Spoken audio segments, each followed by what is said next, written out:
92 base hospital Srinagar. അതെ, ഒരു സൈനികന്റെയും ജീവന്റെയും മരണത്തിന്റെയും ഇടയിലുള്ള അവസാന വാക്കാണ് 92 ബേസ് ഹോസ്പിറ്റൽ ശ്രീനഗർ എന്നുള്ളത്. കാശ്മീരിലെ ഏത് സ്ഥലത്ത് ഓപ്പറേഷൻ നടന്നാലും, ഏത് സ്ഥലത്ത് മൈൻ പൊട്ടിയാലും, ഏത് സ്ഥലത്ത് ഒരു ബോംബ് സ്ഫോടനം ഉണ്ടായാലും ആദ്യം പറയുന്ന ഒരു പേരാണ് 92 ബേസ് ഹോസ്പിറ്റൽ എത്തിക്കൂ എന്ന് മാത്രമാണ്. 92 ബേസ് ഹോസ്പിറ്റൽ എന്ന് പറയുന്നത് അവിടെയുള്ള ഡോക്ടർമാർ ഒരു സാധാരണ ഡോക്ടർമാരല്ല. ഓരോ പട്ടാളക്കാരൻ്റെയും ഓരോ നിമിഷങ്ങളുടെ വില അറിയുന്ന ഓരോ ഡോക്ടർമാരാണ് അവിടെ ഉള്ളത് എന്നാണ്.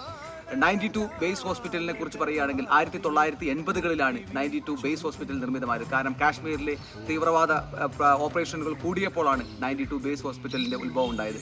എൻ്റെ കാശ്മീർ ജീവിതത്തിനിടയിൽ ഞാൻ ഒരു 3 കേസുമായിട്ട് 92 ബേസ് ഹോസ്പിറ്റലിൽ പോകാൻ പറ്റിയിട്ടുണ്ട്. അവിടെ ഇന്നും ആ 3 പേരും 2 പേർ ഇന്നും സർവീസിൽ തുടരുന്നു, ഒരാൾ റിട്ടയർഡ് ചെയ്തു. അത്രയും എല്ലുകൾ നുറുങ്ങി അങ്ങോട്ട് എന്നാലും അതിനെ യോജിപ്പിച്ച് അല്ലെങ്കിൽ ഒരു ജീവൻ തിരിച്ചു കൊടുക്കുന്ന ഒരു സൈനികന്റെ അവസാന വാക്കാണ് 92 ബേസ് ഹോസ്പിറ്റൽ എന്നത്. ഒരു ജീവനോടെ ഒരു പട്ടാളക്കാരൻ 92 ബേസിൽ എത്തിക്കഴിഞ്ഞാൽ മരണം പോലും തോറ്റുപോകും എന്ന് പറയുന്ന അത്രയും എഫിഷ്യൻ്റായ ഓഫീസർമാരുടെ, ഡോക്ടർമാരുടെ, നഴ്സുമാരുടെ നിരയുള്ള ഹോസ്പിറ്റലാണ് 92 ബേസ് ഹോസ്പിറ്റൽ. 92 ബേസ് ഹോസ്പിറ്റലിലെ എല്ലാ ഓഫീസേഴ്സിനും, എല്ലാ നഴ്സുമാർക്കും, എല്ലാ ഡോക്ടർമാർക്കും, എല്ലാ സ്റ്റാഫുകൾക്കും ഒരു ബിഗ് സല്യൂട്ട്. ജയ് ഹിന്ദ്, ജയ് ഭാരത്.